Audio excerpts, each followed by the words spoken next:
الحمد لله رب العالمين والصلاة والسلام على سيد الأنبياء والمرسلين أما بعد فأعوذ بالله من الشيطان الرجيم بسم الله الرحمن الرحيم قال الله تبارك وتعالى في القرآن المجيد والفرقان الحميد إن الذين يؤذون الله ورسوله لعنهم الله في الدنيا والآخرة وأعد لهم عذابا مهينا آمنت بالله صدق الله العظيم إن الله وملائكته يصلون على النبي يا أيها الذين آمنوا صلوا عليه وسلموا تسليما اللهم صل على سيدنا ومولانا محمد معدن الجود والكرم منبع العلم والحلم والحكم وعلى آله وصحبه أجمعين وبارك وسلم أبدا ومن تكن برسول الله نصرته إن تلقه الأسط في آجامها تجمي مريدي لا تخف الله ربي عطاني رفعة نلت المنال گنج بخش فیض عالم مظہر نور خدا ناقصارا پیر کامل کاملہ رحمہ مولایا صلی وسلم دائما ابدا علی حبیبک خیر الخلق کلہم حمد و صلاۃ کے بعد عزیزان گرامی، اللہ تبارک و تعالی کے فضل و کرم سے آج نماز تراویح میں 22 پاروں کی تلاوت مکمل ہوئی۔ انشاءاللہ کل سے سورہ یاسین شریف کی ابتدا ہوگی۔ اللہ رب العالمین ہماری قرات و سماعت کو، آپ حضرات کے آنے کو، بیٹھنے کو، سننے کو اپنی بارگاہ میں اپنے فضل سے قبول فرمائے۔ مسلمانوں، یہ مہینہ تربیت کا مہینہ ہے، اور اس مہینے کے اندر انسان کو اپنے اعمال اور عقائد کی اصلاح کر لینی چاہیے۔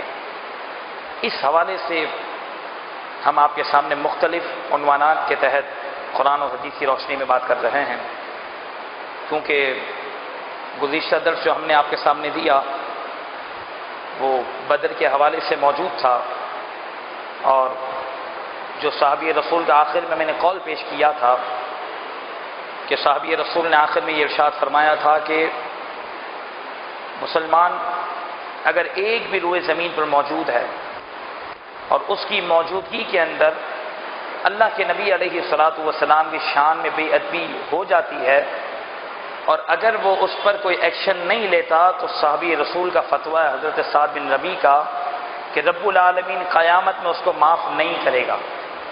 یہ حضرت سعد بن ربیع نے وصال کے وقت فرمایا۔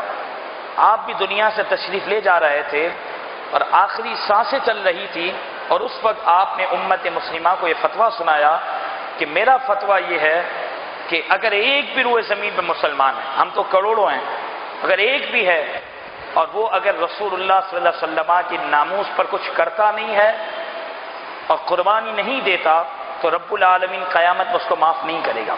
اس حوالے سے ہم نے آپ کے سامنے بات کی۔ مسلمانوں، آج بین الاقوامی سطح پر پوری دنیا کے اندر سب سے زیادہ میری نظر پبلک پر نہیں ہوتی، میری نظر پیغام پر ہوتی ہے۔ آپ جتنے بھی ہیں اگر پیغام سن لیا، سمجھ لیا، عمل کیا تو بیڑا پار ہے، اس لیے کہ اسلام نے قلت اور کثرت کی بات ہی نہیں کی، تھوڑے ہوں لیکن مضبوط ہو۔ بدر میں تھے 313 لیکن ہزاروں پر غالب تھے۔ اس حوالے سے بات کر رہا ہوں آپ کے سامنے۔ آج بین الاقوامی سطح پر پوری دنیا کے اندر سب سے زیادہ جس شخصیت کی گستاخی کی جا رہی ہے، جس شخصیت کو ٹارگٹ بنایا جا رہا ہے، اور جس شخصیت کی شان میں بے ادبی کی جا رہی ہے، وہ میرے اور آپ کو تمام امت کے آقا جناب محمد رسول اللہ کی ذات ہے۔ اس کو یاد رکھیے گا، یہود و نصارہ کی سب سے بڑی سازش ہے کہ وہ آمینہ کے لال علیہ الصلوۃ والسلام کی شان میں بے ادبی کریں۔ اتنا بڑا ظلم ہے ان کی طرف سے، حالانکہ ہم نے ابھی آپ کے سامنے میں حضرت ابن عمر کا، فاروق اعظم کا قول پیش کروں گا کہ آج تک اسلام نے تو یہی پیغام دیا کہ کوئی بھی کسی نبی کی شان میں بھی بے ادبی کرے گا وہ اسلام سے نکل جائے گا۔ ہم مسلمانوں کا یہی فتویٰ ہے، یہ اجازت نہیں دیتا اسلام کہ تم حضرت موسیٰ کی شان میں بے ادبی کر دو، بلکہ علماء نے لکھا کہ نعت کے اندر بھی ہم اگر کہیں محفل میں جاتے ہیں نا تو بعض نعت خواہوں کی نعت سنتے ہیں تو سمجھ میں نہیں آتی حضرت یوسف علیہ السلام کے حسن کے حوالے سے، تو علماء نے اس بات کو لکھا کہ جب تم نعت پڑھو تو ایسا نہ ہو کہ آمینہ کے لال کی عظمت تو بیان ہو رہی ہو لیکن معاذ اللہ ان کی آڑ کے اندر تم کسی نبی کی شان میں بے ادبی کر دو، یہ بھی اجازت نہیں ہے اسلام میں، سمجھ رہے ہیں؟ اسلام میں یہ بھی اجازت نہیں ہے۔ تو اب آپ اندازہ لگائیں تو اسلام کب اپنے ماننے والوں کو کسی بھی اللہ کے نبی کی شان میں بے ادبی کی اجازت دے سکتا ہے؟ تو مسلمان تو یہی پیغام دیتے ہیں کہ جتنے بھی اللہ کے انبیاء اس روئے زمین پر تشریف لائے، جن کا ذکر قرآن میں موجود ہے یا نہیں ہے، ہمیں سب کو ماننا ہے۔ اگر کسی نے بھی کسی بھی اللہ کے نبی کی شان میں بے ادبی کی تو اس کی سزا قتل ہے، اس کا کوئی تعلق نہیں ہے، اس بات کو یاد رکھیے گا۔ تو آج بین الاقوامی سطح پر آج مسلمانوں کے جذبات کو ابھارنے کے لیے مذاق بنایا ہوا ہے، ہر 2-4 مہینے کے بعد رسول اللہ علیہ السلام کی شان میں بے ادبی کر دی جاتی ہے۔ مسلمانوں کبھی احساس نہیں ہوتا ہم کبھی سوچے تو صحیح، ہم کروڑوں ہیں، کروڑوں، اگر خدا نہ خواستہ رسول اللہ علیہ السلام نے قبر میں پوچھ لیا یا قیامت کے دن اگر رب نے پوچھ لیا کہ تم تو کروڑوں تھے، ہمارے محبوب کے شان میں بے ادبی ہو رہی تھی، تم خاموش کیوں تھے؟ تم میں بولنے کی جرت نہ تھی؟ تم گستاخ کو لگام نہ دے سکتے تھے؟ اس وقت ہمارا کیا جواب ہوگا؟ تو اسی شعور کو بیدار کرنے کے لیے ہم نے آج پھر آپ کے سامنے ان صحابہ کے چند واقعات کو رکھنا ہے کہ جس کے نتیجے میں آپ اس بات کو سمجھنے میں کامیاب ہوں گے کہ صحابہ اکرام علیہم رضوان نے جہاں پر پہلی صف میں نمازیں ادا کی ہیں، جہاں پر تہجد، اشراق، چاشر، اوابین کی پابندی کی ہے، وہاں پر صف اول میں آ کر گستاخ رسول کا سر تن سے جدا بھی کیا ہے۔ یہ ہے اسلام کا پیغام۔ تو آج ہمارے آقا کی شان میں پوری دنیا میں بے ادبی ہو اور ہم گونگے شیطان بنے ہوئے ہوں، ہم خاموش بنے ہوئے ہوں، نہیں ہم کچھ نہیں بولیں گے، کیونکہ ہم بولیں گے تو ہماری عزت اچھالی جائے گی۔ مجھے لوگ مشورہ دیتے ہیں کہ حضرت آپ صرف اصلاحی بات کریں تو آپ کے بیان میں پبلک بھر جائے گی۔ بعض لوگ اس لیے آپ کے بیان سے کٹ جاتے ہیں کہ آپ بڑی سخت گفتگو کرتے ہیں، دل پہ ذرا دکھتا تو ہے، لیکن میں نے کہا اللہ جانتا ہے کہ میں سخت گفتگو کس لیے کرتا ہوں، میرا رب جانتا ہے کہ میں دشمنان مصطفیٰ کو لگام دینے کے لیے بات کرتا ہوں۔ ہم نے اخلاق پر بات کی آپ کے سامنے، لیکن ہمارا فرض ہے کہ آپ کو اندھیرے میں نہ رکھا جائے، جو اسلام کا اصل چہرہ ہے، جو دین کا اصل پیغام ہے، اس کو واضح کیا جائے۔ دین کا پیغام یہی ہے کہ جو اللہ اور اس کے رسول کا ہے اس کے لیے نرمی ہونی چاہیے، جو اللہ اور اس کے رسول کا نہیں اس سے دشمنی ہونی چاہیے۔ آئیے میں آپ کے سامنے چند باتیں سوالے سے پیش کروں، کیونکہ انشاءاللہ وقت پر مجھے اپنی بات کو ختم کرنا ہے۔ اللہ رب العالمین نے قرآن میں فرقان حمید میں ارشاد فرمایا، بڑی توجہ، ان الذین یؤذون اللہ ورسولہ، فرمایا بے شک وہ لوگ جو اللہ تبارک و تعالیٰ اور اس کے رسول کو اذیت دیتے ہیں۔ مفسرین نے لکھا کہ رب کو تو اذیت کو دے نہیں سکتا، وہ تو قادر مطلق ہے، اللہ الصمد، اللہ بے نیاز ہے، اس کو کون اذیت دے سکتا ہے؟ تو فرمایا مطلب یہ ہے کہ جس نے ہمارے محبوب کو اذیت دی اس نے در حقیقت خدا کو اذیت دی ہے۔ تعلق ایسا ہے رب اور مصطفیٰ کا۔ جملہ سننا، اب فرمایا سنو، تم نے اگر اللہ اور اس کے رسول کو اذیت دی نا، یہ باتیں دل میں جمائیں، تم نے اگر اللہ اور اس کے رسول کو اذیت دی تو کیا ہوگا؟ لعنہم اللہ فی الدنیا والآخرہ، اللہ تبارک و تعالیٰ دنیا اور آخرت میں ان پر لعنت کرے گا۔ دنیا میں بھی رب العالمین ان کو اپنی رحمت سے دور کر دیتا ہے، اور آخرت میں بھی وہ اللہ رب العالمین کی رحمت سے دور ہیں۔ کون؟ جو رسول اللہ کو اذیت دیتے ہیں۔ اب آپ مجھے بتاؤ، جو حضور کی شان میں بے ادبی کرے یہ اذیت نہیں تو کیا ہے؟ ایک شخص نے صرف اور صرف مدینہ شریف کے اندر رہتے ہوئے یہ کہہ دیا تھا کہ مدینہ کا دہی تو کھٹا ہے۔ کیا کہا تھا؟ مدینہ کا دہی تو کھٹا ہے۔ تو آج ادارے کائنات خواب میں تشریف لے آئے، فرمایا جہاں پر میٹھی دہی ملے وہاں چلے جا۔ اب اندازہ لگا، علماء نے لکھا کہ جب اتنی سی بات بھی رسول اللہ علیہ السلام کے دل انور پر اس طریقے سے گزری ہے، جو ڈائریکٹ رسول اللہ کی ذات پر اعتراض کرے گا، رامینا کے لال کی شان میں بیعت بھی کرے گا، بتاؤ قلب مصطفیٰ کو کتنا دکھ ہوگا۔ اور میں تو یہ بات کہتا ہوں اپنے عشق سے، آپ ہو سکتا ہے اس سے اختلاف کریں کہ یقین کرو مسلمانوں ہم پھنس سکتے ہیں، میں صحیح بتا رہا ہوں، ہم پھنس سکتے ہیں۔ قلب اطہر پر رسول اللہ صلی اللہ علیہ وسلم کی جو گزر رہا ہوگا کہ ہر طرف میں نے گستاخ دندناتے پھر رہے ہیں، اور میرے عاشق جو بات تو کرتے ہیں کہ جان بھی قربان ہے، وہ گستاخ کو روکنے کے لیے کوئی بھی کام نہیں کر رہے، کچھ بھی سوچ نہیں رہے، جذبہ تک بھی ان میں نہیں ہے، یہاں تک کہ گستاخ کی سر عام مخالف کرنے کی بھی طاقت نہیں ہے۔ اور ہم کیا کر سکتے ہیں؟ آؤ سنو، رب نے فرمایا وَأَعَدَّ لَهُمْ عَذَابًا مُهِينًا، ان کے لیے ذلت کا عذاب ہے۔ جس نے عظمتوں والے مصطفیٰ کو نہیں مانا، رب العالمین اس کو ذلت کا عذاب چکھائے گا۔ اب یہاں پر مسلمانوں یہ بات غور طلب ہے کہ جب رب العالمین نے اس آیت کریمہ کے تحت لعنت کر دی ہے مصطفیٰ کے دشمن پر، ٹھیک ہے، حضور کے دشمن پر لعنت بولو کر دی ہے، اب صحابہ کرام علیہم رضوان نے یہ نہیں کہا کہ بس ٹھیک ہے اللہ نے لعنت کر دی ہے بس کافی ہے، اللہ نے لعنت کر دی ہے کافی ہے، اللہ ان کو عذاب دے گا۔ آج لوگ کہتے ہیں آپ چھوڑو بھائی چھوڑو، اللہ جانے، اللہ رب العالمین عذاب دے دے گا، آپ چھوڑ دو۔ ہم نے کہا صحابہ نے یہ نہ دیکھا، صحابہ کی موجودگی میں قرآن اتر رہا ہے، انہوں نے یہ نہ دیکھا کہ رب نے عذاب کی وعید بھی سنا دی ہے، رب نے ان پر لعنت بھی کر دی ہے، اللہ رب العالمین کی ذات خود ان سے بدلہ لے لیکن نہیں، بلکہ صحابہ اکرام علیہم رضوان نے اس بات کو جانتے ہوئے کہ رب نے ان پر لعنت تو کی ہے، اس کے باوجود اپنی جانوں کا نذرانہ پیش کیا ہے اور مصطفیٰ کے دشمنوں کو ٹھکانے لگایا ہے۔ اب میں آپ کو بات بتاؤں، لوگ کہتے ہیں نا کہ حضور نے اپنے دشمنوں کے لیے چادر بچھائی، میں نے کہا دین کا نقشہ مت بگاڑو، دین میں لوگوں کو مس گائیڈ مت کرو، دیکھو جہاں پر حضور نے دشمن کے لیے چادر بچھائی اس سے مطلب یہ نہیں کہ ہم بھی حضور کے دشمن کو معاف کر دیں، وہاں پر رسول اللہ نے اپنے گستاخوں کا کام بھی تمام کروایا ہے۔ آؤ میں آپ کے سامنے حدیث پڑھوں، توجہ سے بولو سبحان اللہ۔ علی صحابہ کے اندر دیگر اور کتابوں میں حدیث موجود ہے، آقا کریم صلی اللہ علیہ وسلم نے خود اپنے صحابہ کو اس بات کی ترغیب دلائی، اس کو یاد رکھیے گا۔ فرمایا بنی عمر بن عوف کے ایک شخص نے رسول اللہ صلی اللہ علیہ وسلم کی شان میں گستاخی کی، اور کیا گستاخی کی؟ وقال شعرا حجا فیہ رسول اللہ صلی اللہ علیہ وسلم، اس نے ایک نظم لکھی الیاذ باللہ جس میں اس نے حضور کی شان میں بے ادبی کی، ایک بے ادبی والی گستاخانہ نظم اس نے لکھی۔ جیسے ہی رسول اللہ علیہ الصلوۃ والسلام کو پتہ چلا، اے مسلمانوں جاگو سنو اس بات کو، جیسے ہی اللہ کے نبی کو پتہ چلا، آقا کریم نے فرمایا من لی بہذا الخبیث، حدیث کے لفظ پڑھنا ہوں، من لی بہذا الخبیث، حضور ہے رحمت للعالمین، حضور رحمت کی جان ہے، مصطفیٰ جان رحمت، اعلیٰ حضرت کا شعر سمجھا کبھی؟ مصطفیٰ جان رحمت، آپ تو رحمت کی جان ہے، لیکن حضور جانتے کہ جب تک میرا گستاخ زمین پر ہوگا اللہ کی رحمت نہیں آ سکتی، جب تک اس کو تم زمین سے نہیں ہٹاؤ گے، جب تک خدا تم سے راضی نہیں ہوگا۔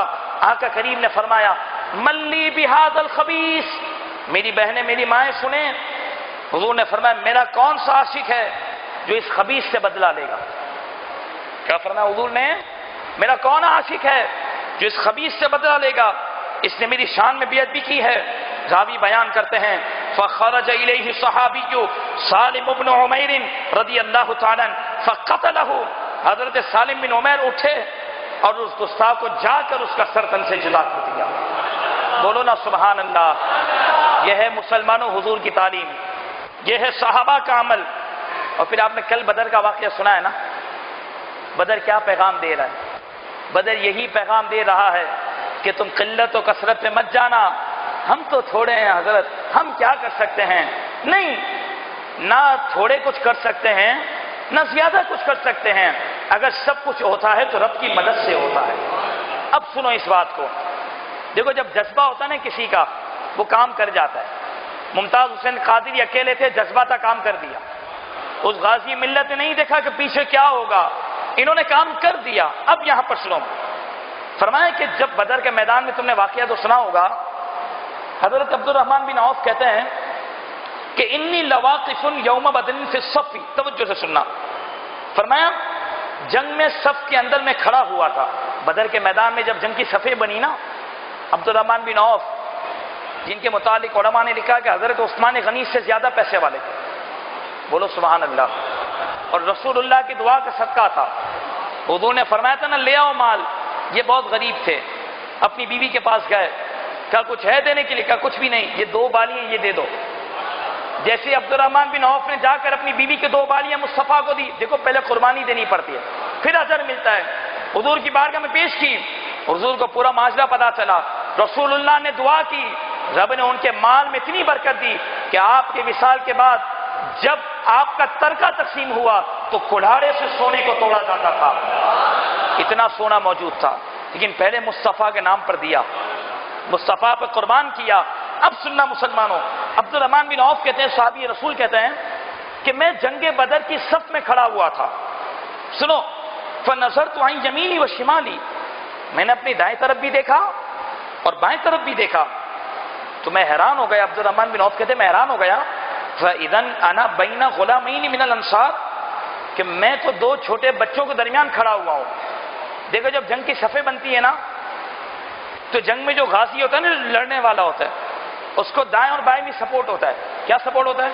کہ میں سامنے لڑوں گا، اگر سیدھی طرف سے حملہ ہوگا تو جو میرے سیدھی طرف لوگ ہیں وہ اس کو نپٹ لیں گے، اس طرف سے حملہ ہوگا تو بائیں والے جواب دے دیں گے۔ عبد الرحمن بن عوف کہتے ہیں میں نے دیکھا میرے ہاتھ پیچھے دونوں بچے ہی ہیں، دائیں بائیں بچے ہیں، میں حیران تھا۔ ابھی میں یہ ذہن میں سوچ ہی رہا تھا کہ بچوں کا تو عشق مجھے پتا چلا، بولو نا سبحان اللہ، یہ بچے نہیں، یہ تو بوڑھوں سے اچھے نکلے۔ وہ کیسے نکلے؟ جوانوں سے اچھے نکلے۔ کیسے نکلے؟ عبد الرحمن بن عوف کہتے ہیں ابھی تو میں سوچ ہی رہا تھا کہ ابھی جنگ شروع ہوگی، مجھے تو دائیں بائیں سے بھی خطرہ ہے کیونکہ یہاں تو دونوں بچے ہیں، سامنے بھی مجھے لڑنا ہے، پیچھے کا بھی معاملہ ہے، اب میں کیا کروں؟ فرمایا ابھی میں سوچ ہی رہا تھا کہ فغمزنی احدہما، ان میں سے ایک نے مجھے ہاتھ لگایا، ان میں سے ایک نے مجھے ہاتھ لگایا، قال یا امی اتعرف ابا جہل، ایک بچے نے کہا مجھے ہاتھ لگا کر، اے عبد الرحمن، اے چچا، کیا آپ کو ابو جہل کا پتہ ہے؟ آپ ابو جہل کو جانتے ہو؟ بولو نا سبحان اللہ، آپ ابو جہل کو جانتے ہو؟ عبد الرحمن بن عوف کہنے لگا میں سوچ رہا تھا کہ جنگ ہو رہی ہے، صفیں بن چکی ہیں اور ابو جہل تو کافروں کا سردار ہے، اس وقت روئے زمین پر سب سے بڑا مصطفیٰ کا دشمن تو ابو جہل ہے، اور یہ بچے ہیں، یہ کیوں ابو جہل کا پوچھ رہے ہیں؟ میں حیران تھا۔ فرمایا کہ نام میں جانتا تو ہوں، ما حاجتک الیہ، تجھے کیا کام ہے ابو جہل سے؟ تو کھڑا ہمارے ساتھ ہے۔ بچے کو کہنے لگے تو برابر میں میرے کھڑا ہے، تو ابو جہل کی کیوں بات کر رہا ہے؟ تجھے ابو جہل سے کیا کام ہے؟ فرمایا جیسے یہ بات کی تو بچوں نے جواب کیا دیا؟ بولو نا سبحان اللہ، بچوں نے جواب کیا دیا؟ اللہ اکبر، بچوں نے جواب دیا اخبرتو، ہمیں بتاؤ، مجھے خبر دو۔ فرمایا کہ اخبرتو، ہمیں یہ پتا چلا ہے، وہ بچہ کہتا ہے مجھے خبر دی گئی ہے کہ انہ یسب رسول اللہ صلی اللہ علیہ وسلم، اور بھائی عبد الرحمن میں اس لیے پوچھ رہا ہوں کہ مجھے یہ خبر دی گئی ہے کہ وہ رسول اللہ کا بے ادب ہے، وہ حضور کو گالیاں دیتا ہے، تو صحابہ تو کافروں کے ساتھ جو کرنا ہے کریں، میں صرف ابو جہل کے لیے آیا ہوں۔ بچہ ہے بچہ، سامنے وہ ابو جہل سردار قریش، کفار مکہ میں سب سے بڑا آدمی، ابو جہل سب سے بڑا، کہ جس کے پاس کوئی جاتے ہوئے بھی گھبرائے، جس کے ارد گرد ہزاروں سیکورٹی گارڈ، اور یہ بچہ کہتا ہے مجھے پتا چلا ہے کہ وہ رسول اللہ کو گالیاں دیتا ہے، حضور کا بے ادب ہے۔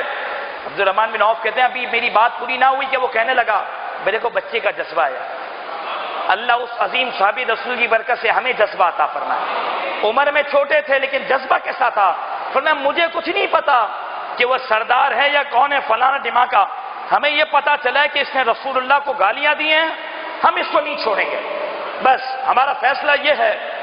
فرمایا اللہ اکبر، وہ بچہ کہنے لگا صحابی رسول والذی نفسی بیدہ، اس ذات کی قسم جس کے قبضہ قدرت میں میری جان ہے، لئن رأیتہ، اگر میں نے اس ابو جہل کو دیکھ لیا، عبد الرحمن بن عوف مجھے بتاؤ ابو جہل کون ہے، اگر میں نے اس کو دیکھ لیا، لا یفارق سوادی سوادہ حتی یموت العاجل منا، تو فرمایا کہ تو پھر میرا جسم اس کے جسم سے جدا نہیں ہوگا یہاں تک کہ جس نے ہم میں سے جلدی مرنا ہوگا وہ مر جائے گا۔ بچہ کہنے لگا کہ مجھے پتا چل رہا ابو جہل کون ہے، میں اس سے لڑ پڑوں گا، پھر نہیں پتا مجھے کہ میری جان جاتی ہے یا اس کی جان جاتی ہے، یا تو میں روئے زمین پر رہوں گا یا مصطفیٰ کا گستاخ رہے گا، دونوں نہیں رہ سکتے۔ بولو سبحان اللہ۔ تو میں دونوں نہیں رہ سکتے۔ بچہ کہہ رہا ہے یا تو میرا جسم بچے گا دنیا کے اندر یا گستاخ کا وجود ہوگا، دونوں نہیں رہ سکتے۔ عبد الرحمن کہنے لگے تھا تو بچہ نا، جیسے اس وقت لوگ مجھے خود کہتے ہیں حضرت آپ اپنی عمر دیکھیں، آپ کے بعد لوگ ہیں نہیں، 50 60 100 لوگ ہیں، آپ بڑی بڑی باتیں کر جاتے ہیں، مجھے خود کہتے ہیں، تعجب ہوتا ہے نا لوگوں کو بلا تمثیل۔ عبد الرحمن بن عوف بھی تعجب کرنے لگے کہ یہ بچہ اتنی بڑی بات کرتا ہے تو اتنے بڑے آدمی کو سلاؤں گا میں؟ پھر فتعجبت ذالک، مجھے بڑا تعجب ہوا۔ عبد الرحمن بن عوف کہتے ہیں مجھے بڑا تعجب ہوا۔ اس میں کیا ہوا کہ ابو جہل جو نا سامنے سے نکلا، کیونکہ سامنے موجود تھے نا، وہ سامنے اس طرف تھے، مسلمان اس طرف تھے، فرمایا وہ ٹہلتے نکلا، تو جیسے ہی میں نے ابھی اشارہ کیا کہ یہ ہے ابو جہل، عبد الرحمن بن عوف کہتے ہیں فَابْتَدَارَاهُ بِسَيْفَيْهِمَا، دونوں بچے اپنی تلواریں لہراتے ہوئے ابو جہل کی طرف دوڑ پڑے۔ وہ ہزاروں کافر کے مجمع میں تھا، اس کے ارد گرد کئی سیکورٹی گارڈ موجود تھے، کیونکہ سردار تھا بھائی، سردار تھا، بڑا جرنیل تھا۔ فرمایا انہوں نے کچھ نہ دیکھا، میں دیکھ رہا تھا کہ فوراً دوڑتے ہوئے گئے۔ وَهُوَ يَجُولُ فِي النَّاسِ، ابو جہل لوگوں میں ٹہل رہا تھا۔ فَضَرَبَاهُ، ان دونوں نے بچوں نے ابو جہل کی پٹائی کر دی، اتنا مارا حَتَّى قَتَلَاهُ، یہاں تک کہ ان دونوں نے اس کو قتل کر دیا۔ اب علماء نے لکھا کہ بچوں کی عمر بہت چھوٹی تھی، بہت چھوٹی تھی۔ فرمایا ایک کا نام حضرت معاذ، ایک کا نام معوذ، دونوں علماء نے نام بیان کیا۔ فرمایا دونوں تھے تو چھوٹے بچے، اب ہوا کیا؟ دیکھو بچہ آ گیا، اللہ اس کو عالم باعمل بنائے۔ اب دے تو دونوں بچے، اب ہوا کیا؟ اب ہوا یہ کہ حضرت معاذ جیسے دوڑتے ہوئے گئے نا ابو جہل کے پاس، توجہ یہاں رکھنا، جیسے ہی گئے دوڑتے ہوئے، کسی چیز کو نہ دیکھا کہ کیا ہوگا کیا معاملہ ہوگا، کسی چیز کو نہ دیکھا، فوراً پہلا وار ابو جہل کی پنڈلی پر کیا۔ جیسے اس کی ٹانگ توڑی نا بچے نے، تو ابو جہل کے بیٹے حضرت اکرمہ جب اب تک مسلمان نہیں ہوئے تھے، یہ فتح مکہ کے بعد مسلمان ہوئے ہیں، حضرت اکرمہ موجود تھا ابو جہل کے بیٹے، انہوں نے جیسے دیکھا میرے باپ کی پنڈلی توڑ دی۔ کتابوں میں یہ بھی لکھا کہ ابو جہل کے بیٹے نے وار کیا حضرت معاذ پر جو چھوٹے بچے تھے، آپ نے گردن اٹھائی تو آپ کے کاندھے پر لگا اور ہاتھ گر گیا۔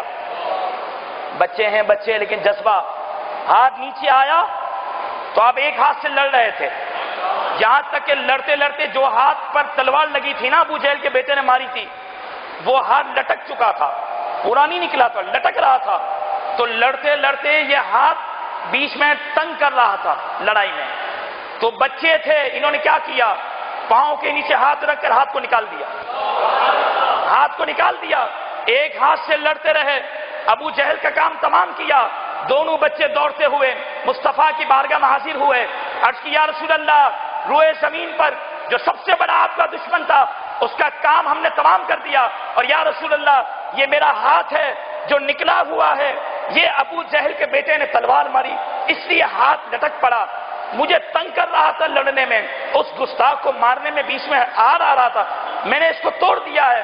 حضور نے فرمایا ہاتھ قریب کر، آپ نے ہاتھ کاندھے پر لگایا، لوہا پہ دہن لگائے، رب نے ہاتھ کو بھی چھوڑ دیا۔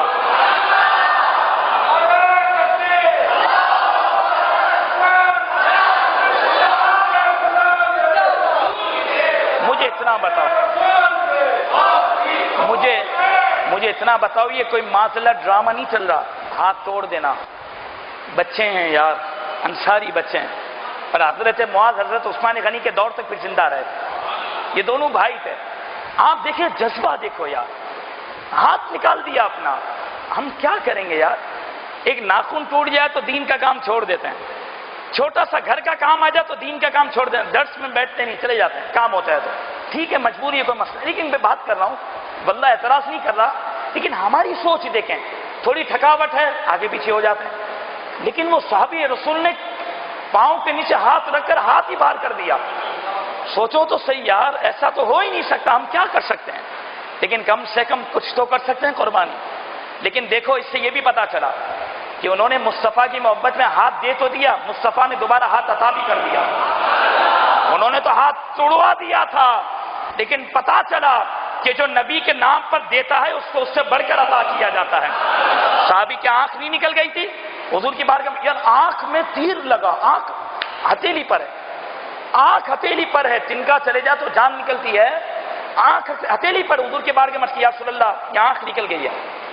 حضور نے آنکھ کو لگا جگہ پہ رکھا، لعاب دہن لگا، رب نے آنکھ کو جوڑ دیا۔ صحابی کہتے ہیں مجھے ایک آنکھ کے مقابلے میں جو آنکھ مصطفیٰ نے جوڑی تو اس سے زیادہ نظر آتا تھا۔ تو دیکھو غلاموں، جاتا کچھ نہیں ہے، آتا ہی ہے سب کچھ۔ واللہ میں صحیح بتا، ہم کیا قربانی دیں گے؟ ہم کچھ بھی نہیں ہیں، ہم نے تھوڑی سی قربانی دی، رب بہت کچھ عطا کرے گا۔ اور سنو، تکلیف نہیں ہوتی حضور کی محبت میں، تکلیف نہیں ہوتی۔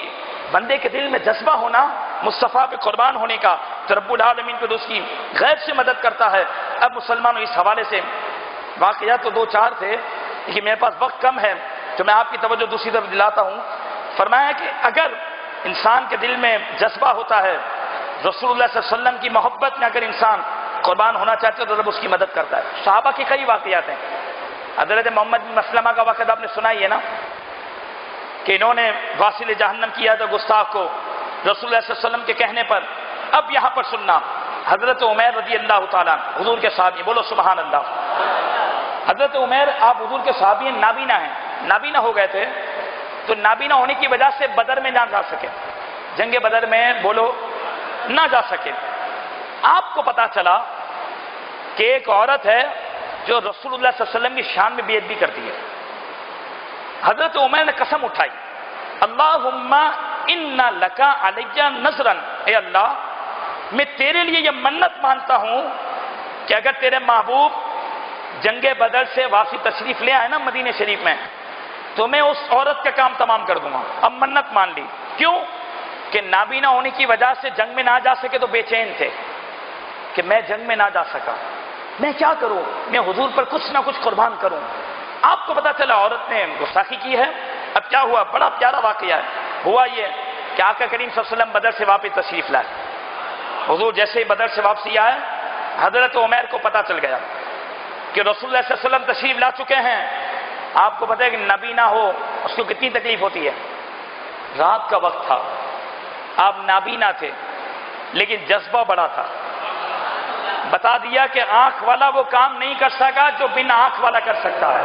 جس کی آنکھیں نہیں وہ کام کر سکتے، کیونکہ آنکھ ہونا نہ ہونا کوئی بڑی بات نہیں، دل میں عشق رسول ہے کہ نہیں ہے، حضور کا عشق ہے تو کام ہو جاتا ہے۔ اب بتاؤ نابینا کو گھر ڈھونڈنے میں کتنی دیر لگتی ہے؟ پہلے دور میں کوئی لائٹ وائٹ کا سلسلہ بھی نہیں تھا۔ اب کیا ہوا؟ لیکن آپ کے دل میں تڑپ تھی، آپ نے منت مانی تھی کہ اس نے رسول اللہ کی شان میں بے ادبی کی ہے، میں اس عورت کو نہیں چھوڑوں گا۔ تھے نابینا، راوی کہتا آپ نکل پڑے رات کو گھر سے، ڈھونڈتے ڈھونڈتے ڈھونڈتے تلاش کرتے کرتے مشکل کے ساتھ نصف رات کا وقت تھا، حضرت عمر رضی اللہ تعالیٰ اس خاتون کے گھر تک پہنچ گئے۔ اب سننا، لوگ کہتے ہیں حضرت تھوڑی نرمی کر لیا کریں، تھوڑی بہت تو نرمی ہونی چاہیے یار، اتنی سختی اسلام نے نہیں سکھائی۔ ہم نے کہا دیکھو صحابی رسول نے بتایا نرمی اس کے لیے جو مصطفیٰ کا ہے، جو حضور کا نہیں اس کے لیے کوئی نرمی نہیں۔ اب آپ میں صحابہ سے بڑھ کر اخلاق اللہ نہیں ہو سکتے، آپ اور میں صحابہ سے بڑھ کر اخلاق والے بولو نہیں ہو سکتے۔ اب کیا ہوا؟ راوی کہتے ہیں حتی دخل فی بیتہا، وہ حضرت عمیر نابینا صحابی ہیں، عورت کے گھر میں داخل ہو گئے۔ فحسھا بیدہ، کیونکہ آنکھ تو نہیں تھی نا، محسوس کر کے اس عورت کو ہاتھ بھی لگا لیا، دیکھ لیا کہ عورت کہاں پر ہے، ایسے سے ہاتھ کر کے چھو لیا اس کو، عورت تک پہنچ گئے۔ اب کیا ہوا؟ آپ نے ہاتھ سے یہ محسوس کر لیا کہ فوجت صبیہ ترضع، اس وقت وہ عورت اپنے بچے کو دودھ پلا رہی تھی۔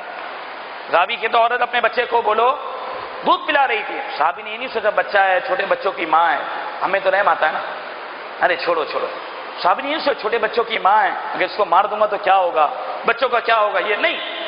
فرمایا جب ہاتھ لگا کر محسوس کیا تو بچے کو دودھ پلا رہی تھی عورت۔ آپ نے کیا کیا؟ آپ نے اس بچے کو سائڈ پہ کیا۔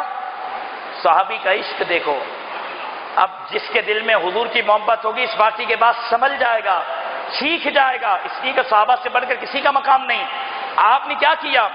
آپ کو اتنا غصہ تھا اس کے اوپر، اور حضور کی عشق، حضور کی محبت اتنی آپ کے دل میں بڑی ہوئی تھی کہ وضع سیفہ علی صدرہا، آپ نے اپنی تلوار کو اس عورت کے سینے پر رکھا، اس عورت کے سینے پر رکھا، حتی انفذہ من ظہرہا، یہاں تک کہ تلوار پیٹھ کے پیچھے سے نکال کر عورت کے 2 ٹکڑے کر دیے۔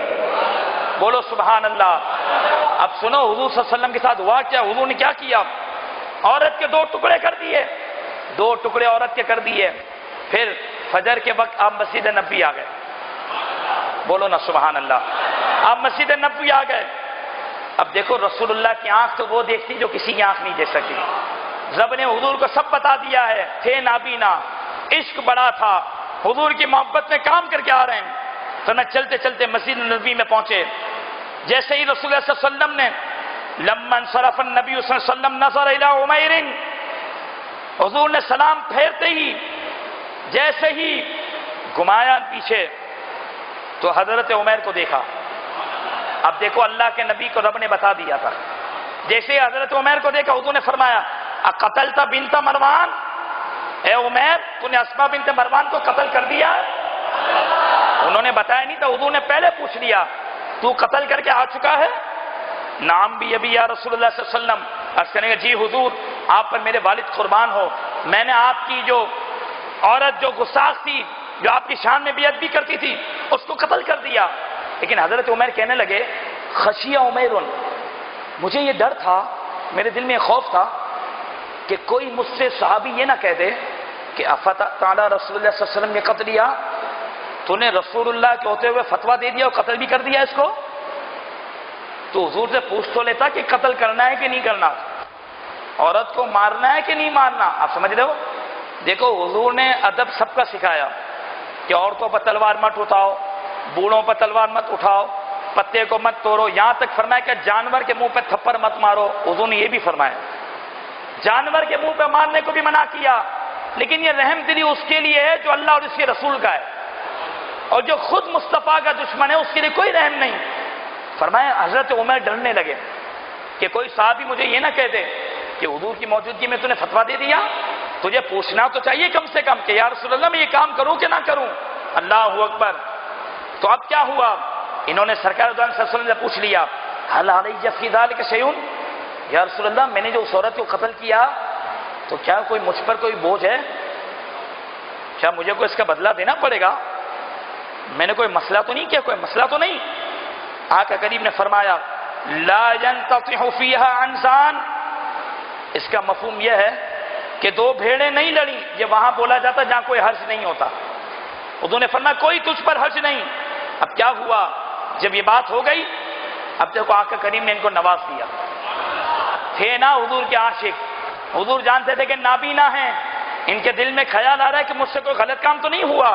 اب آقا کریم نے کیا کیا، فالتفت النبی صلی اللہ علیہ وسلم الی من حولہ، آقا کریم صلی اللہ علیہ وسلم نے اپنے ارد گرد بیٹھے ہوئے صدیق اکبر، فاروق اعظم، جتنے صحابہ تھے سب کو دیکھ کر فرمایا، بولو سبحان اللہ۔ حضور نے اپنے اطراف میں نظر دوڑائی اور سب صحابہ کو دیکھ کر فرمایا، اب دیکھو حضور نے اس صحابی کو کیا شان دی۔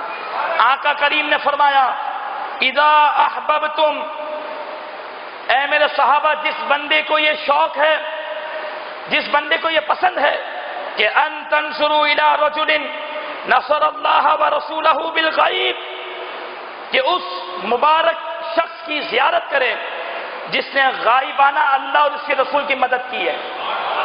اے میرے صحابہ اگر تم دیکھنا چاہتے ہو ایسے شخص کو کہ جس نے غائبانہ، اور جملہ دیکھو، اللہ اور اس کے رسول کی مدد کی ہے، فانظروا الی عمیر بن عدی، تو اس میرے غلام عمیر بن عدی کو دیکھ لو کہ اس نے بن دیکھے غائبانہ اللہ اور اس کے رسول کی مدد کی ہے۔ اللہ کی کون مدد کر سکتا ہے، رسول کی کون مدد کر سکتا ہے، لیکن بتایا کہ گستاخ کا کام تمام کرنا، یہ رب کی سنت پر عمل کرنا ہے، گویا رب کے دین کی مدد کرنا ہے۔ اب سوچ لو مسلمانوں، اب کیا ہوا، جب حضرت فاروق اعظم نے دیکھا، توجہ رکھنا، حضرت عمر نے دیکھا کہ اس نابینا صحابی کو اتنی بڑی عزت مل گئی کہ اللہ اور اس کے رسول کی غائبانہ مدد کرنے والا حضور نے فرمایا ہے، بولو نا سبحان اللہ، کہ یہ وہ ہے جس نے اللہ اور اس کے رسول کی مدد کی ہے۔ حضرت عمر کہنے لگے انظروا الی ھذا الاعمى الذي تصرف فی طاعت اللہ۔ ارے صحابہ دیکھو، اب حضرت عمر کہنے لگے دیکھو دیکھو اس نابینا کو، وہ اللہ کی اطاعت میں کیسے آگے گزر گیا ہے، اس نے کتنا بڑا مرتبہ لے لیا اللہ اور اس کے رسول کی اطاعت میں۔ حضرت عمر نے کہا دیکھو دیکھو اس نابینا کو، یہ کتنا خوش نصیب ہے، یہ تو آنکھ والوں سے اچھا نکلا، کتنا بڑا اس کو مقام مل گیا۔ اب دیکھو جو رسول اللہ کے لیے قربانی دیتا ہے نا، اب حضور اس کا کتنا خیال رکھتے ہیں، حضور اس کا کتنا خیال رکھتے ہیں۔ آقا کریم نے فرمایا عمر لا تقل الاعمى، عمر اس کو اندھا مت بولو، عمر اس کو نابینا مت بولو، لیکنہ البصیر، یہ نابینا نہیں، یہ تو آنکھ والا ہے، یہ تو آنکھ والا ہے۔ یا رسول اللہ نابینا ہے؟ فرمایا نہیں، آنکھ اس لیے رب نے دی تھی کہ جو مصطفیٰ کی عظمت کو دیکھے، اس کی آنکھیں نہ تھی پھر بھی اس کے دل میں اتنی عظمت تھی کہ اس نے میری محبت میں قربانی دی ہے، تو یہ تو آنکھ والوں سے بھی اچھا ہے۔ تو حضور تو اپنے ماننے والوں کا اتنا خیال رکھتے کہ عمر اس کو نابینا مت بولو، یہ آنکھ والا ہے۔ بولو سبحان اللہ۔ اس سے پتا چلا کہ جو رسول اللہ علیہ السلام کی محبت میں قربانی دیتا ہے اس کو حضور کیا عطا کرتے ہیں۔ دو باتیں 7 سے 8 منٹ میں گفتگو مکمل انشاءاللہ۔ اب حضرت عمر کا فیصلہ سناؤں آپ کو۔ آج افسوس کے ساتھ کہنا پڑتا ہے ہمارے ججز نے یہ قانون بنایا، آپ کو شاید پتا ہے کہ نہیں پتا، جب ممتاز قاضی کی سماعت چل رہی تھی ہائی کورٹ کے اندر، اور آپ کو پتا ہے کہ ججز بھی یہود و نصارہ کے ایجنٹ ہے، کھلی بات ہے۔ سابق چیف جسٹس نے کتنا بڑا خبیث پن کیا تھا، کتنا بڑا ڈاکو نکلا، وہ آپ کو پتا چلا، ٹھیک ہے۔ سابق چیف جسٹس نے کتنا بڑا دہشت گرد تھا، طالبان کا ایجنٹ تھا، یہ آپ سب کو پتا ہے، مجھے اس پر بولنے کی عادت نہیں، انشاءاللہ پتا تو چلے گا، اس کا بھی منہ کالا ہوگا۔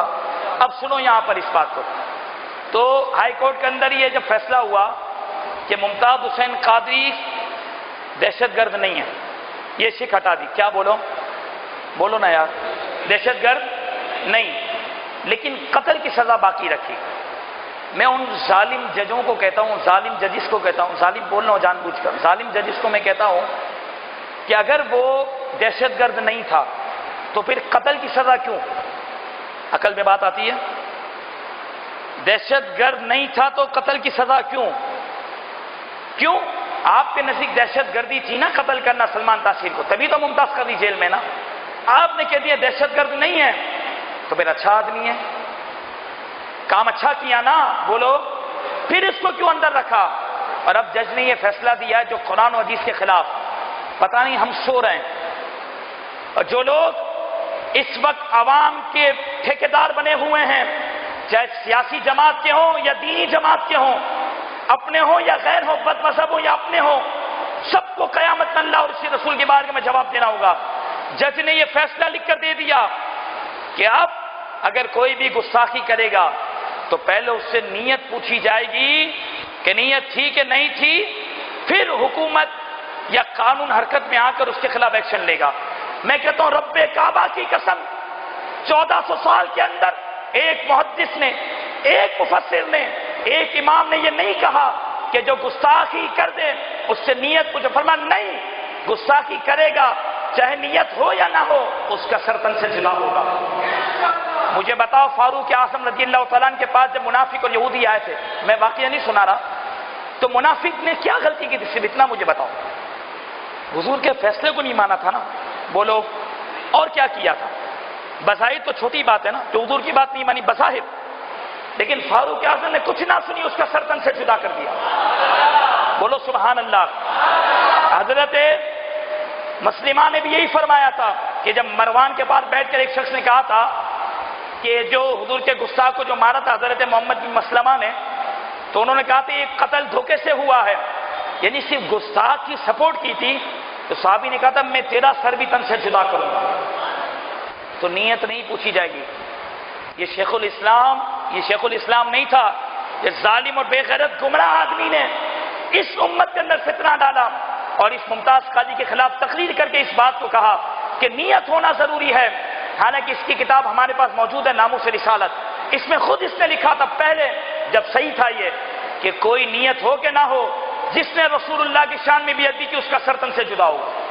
علماء نے لکھا اگر کوئی حضور کے نالین شریف کی بے ادبی کر دینا یا اتنا کہہ دے کہ پیارے آقا کے کپڑے پر میل تھا وہ بھی کافر ہے، اس کا سر تن سے جدا ہوا، اتنا جملہ رسول اللہ کے جوتے مبارک کی کوئی توہین کر دے، نالین کی، حضور کے کپڑے کو کوئی میلا کہہ دے اس کا سر تن سے جدا ہوگا۔ جو براہ راست مصطفیٰ کی ناموس کے لیے جو قانون بنا تھا اس کو کالا قانون کہے، اور جس نے حضور کی شان میں بے ادبی کی تھی اس کا سپورٹ کرے اس عورت کا، اور اس کو کہنے لگے میں تجھے بچاؤں گا، میں تجھے جیل سے باہر نکلواؤں گا، یہود و نصارہ کا ایجنٹ ہو، اس کو ممتاز قاضی ٹھکانے نہیں لگا تو کون لگائے گا؟ اس کا کام یہ نہیں ہوگا تو کون ہوگا؟ آؤ حضرت عمر کا فتویٰ سنو تو بولو ہم ایسے ججز کے فتووں کو بولو کسی سے ڈرتے بھی نہیں ہیں، بولو انشاءاللہ نہ ڈرو مسلمانوں، نہ ڈرو، جو رب نے لکھا وہ ہوگا، جو رب نے لکھا ہے وہ ہوگا، ہمارے بارے میں جو لکھا ہے وہی ہوگا، ڈرو مت۔ ہاں ایک کام ہو سکتا ہے، اگر رسول اللہ کی محبت میں حق بولا تو حضور کی بارگاہ میں قبولیت مل جائے گی، حضور کی بارگاہ میں مقبولیت مل جائے گی، ڈرو مت۔ یہ ظالم ہے، غدار ہیں، یہود و نصارہ کے ایجنٹ ہے، یہ کوڈ اسلامی نہیں برٹش کوڈ ہے، ہم اس کو نہیں مانتے، اس بات کو سنو۔ ہاں شریعت کے مطابق فیصلہ ہوگا تو مانیں گے۔ تم دہشت گردوں کو چھوڑ دو، ڈرتے ہو کہ تمہیں فون کر کے دھمکیاں دیں گے کہ اگر ہمارے خلاف اگر فیصلہ دیا تو تمہارے بچوں کو اڑا دیں گے، شرم نہیں آتی کہ ظالم دہشت گرد روڈ پہ گھوم رہے ہیں، تم میں ہمت نہیں اس کو پھانسی کی سزا تک پہنچا سکو، اور اے ظالم و ججس تم نے عاشق رسول کو قاتل کہا ہے اور اس کو اندر رکھا ہے، یاد رکھنا مرنا تمہیں بھی ہے، مرنا ہمیں بھی ہے، واللہ میں تو موت کا انتظار کرتا ہوں، میں لفاظی نہیں کر رہا، خدا کی قسم۔ آج میں اپنے ایک دوست کو فون پہ کہہ رہا تھا کہ اب دنیا میں رہنے کا دل نہیں ہوتا، اس لیے کہ جب عاشق رسول جیل کے اندر ہو، ہم دنیا میں مزے سے زندگی بسر کر رہے ہوں تو رسول اللہ کو کیا منہ دکھائیں گے؟ ہاں یہ ہماری مرضی کہ ہم اپنے آپ کو ولی کامل سمجھیں، متقی با صفا سمجھیں، سب سے بڑا مومن سمجھیں، یہ ہماری مرضی ہے، قیامت میں پھنس سکتے ہو۔ یہاں پر سنو حضرت عمر کا فیصلہ، حضرت مجاہد روایت کرتے ہیں کہ اوتیا عمر برجل سب النبی صلی اللہ علیہ وسلم فقتلہ، حضرت مجاہد روایت کرتے ہیں ایک شخص حضرت عمر کے پاس لایا گیا، یہ صحابہ کے واقعہ سنا رہا ہوں نا، اب پتا چلا کہ دین میں سختی بھی ہے، بولو سبحان اللہ، دین میں اگر ہم میں سختی نہیں تو پھر سوچ لو دین پر پورا عمل نہیں۔ حضرت عمر کے بعد ایک شخص لایا گیا، حضرت عمر کو بتایا گیا کہ اس نے رسول اللہ کی شان میں بے ادبی کی ہے، راوی کہتے ہیں فقتلہ، حضرت عمر نے فوراً اس کو قتل کر دیا، حضرت عمر نے فوراً اس کو قتل کر دیا۔ اور آخر میں اس موضوع کو کمپلیٹ کرنے کے لیے ایک پیغام دینا ضروری بات، ہمارے ملک کے پاکستان کے اندر جو عیسائی، جو یہودی، جو نان مسلم رہتے ہیں، اگر وہ ہمارے ملک کے پاکستان کی حکومت کو ٹیکس دیتے ہیں، ٹھیک ہے، تو وہ ذمہ ہیں، کون ہے؟ بولو ذمہ، ان کی جان و مال کی حفاظت ہم پر لازم ہے۔ حضور نے فرمایا جو ذمہ کے ساتھ ظلم کرے گا قیامت میں خود اس کو پکڑوں گا، یہ بھی بات ہے، جو ذمہ ہے اس کو قتل کرنا جائز ہے، جو ذمہ کو مسلمان مارے گا مسلمان کو قتل کیا جائے گا، یہاں تک امام اعظم کا فتویٰ ہے، یہ سب حقوق ہیں۔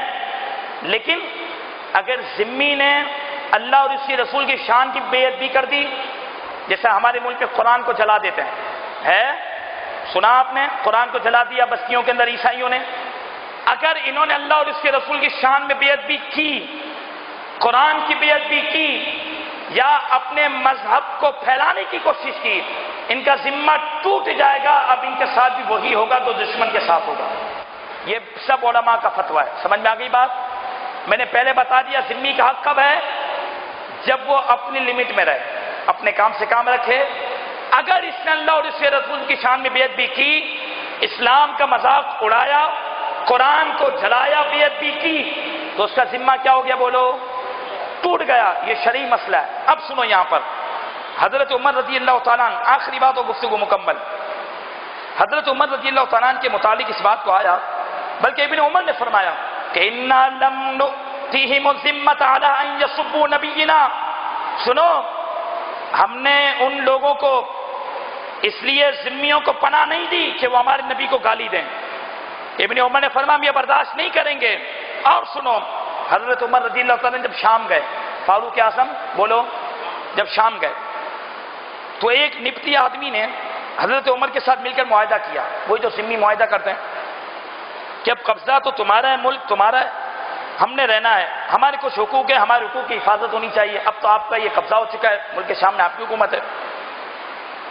تو اب دیکھو کہ حضرت عمر نے کتنی سی بات کو دین میں مداخلت مانا اور اس کے ذمے کو ختم کر دیا۔ یہ دیکھنا آج ہماری حکومت چیخیں مارتی ہے، باہر سے ہمیں پوری دنیا سے حکومت کی طرف پریشر آتا ہے کہ بھائی نان مسلموں کو اقلیت کو تحفظ دیا جائے۔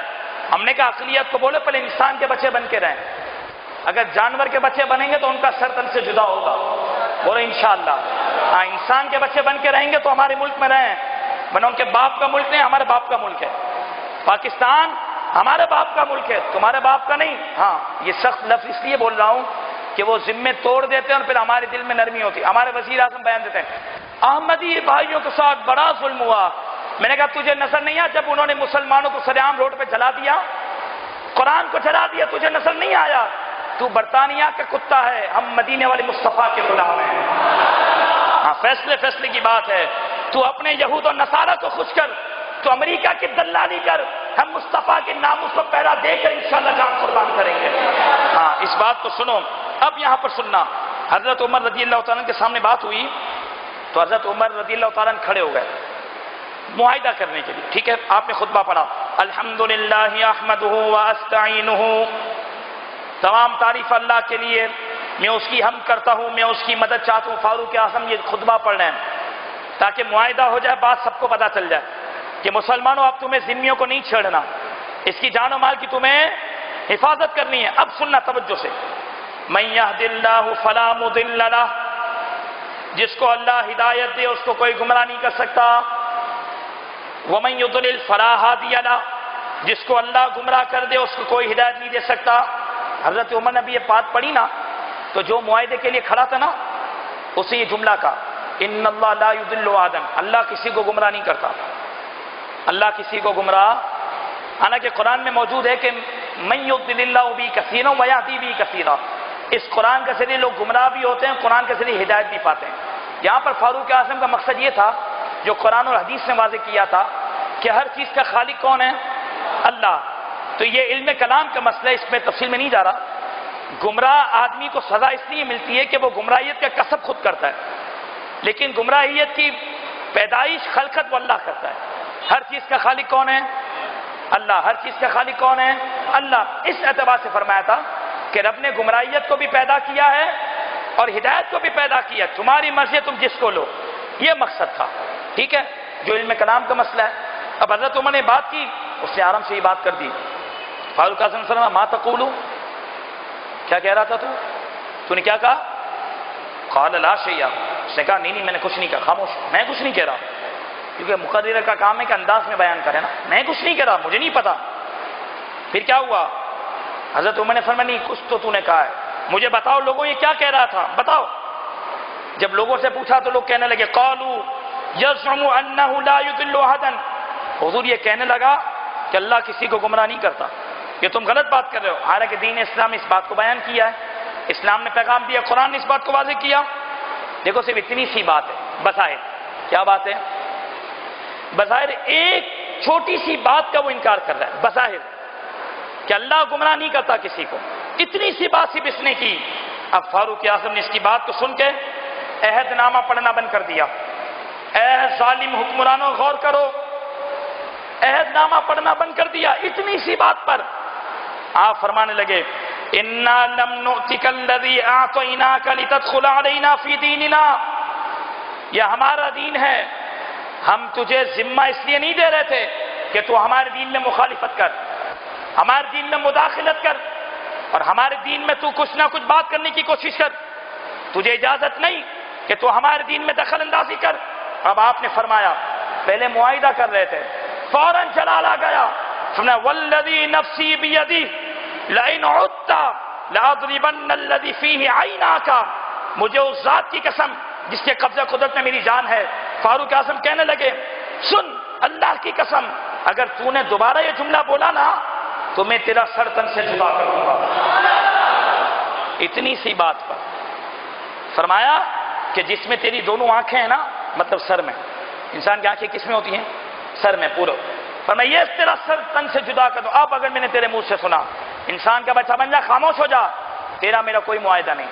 علماء نے لکھا کہ یہ ہے اسلام، یہ ہے دین، کہ جب تک خاموش رہے گا، ہمارے اسلام کی حدود کو نہیں توڑے گا. بہت علمی بات کی ہے، کاش کہ پیغام مسلمانوں تک پہنچے.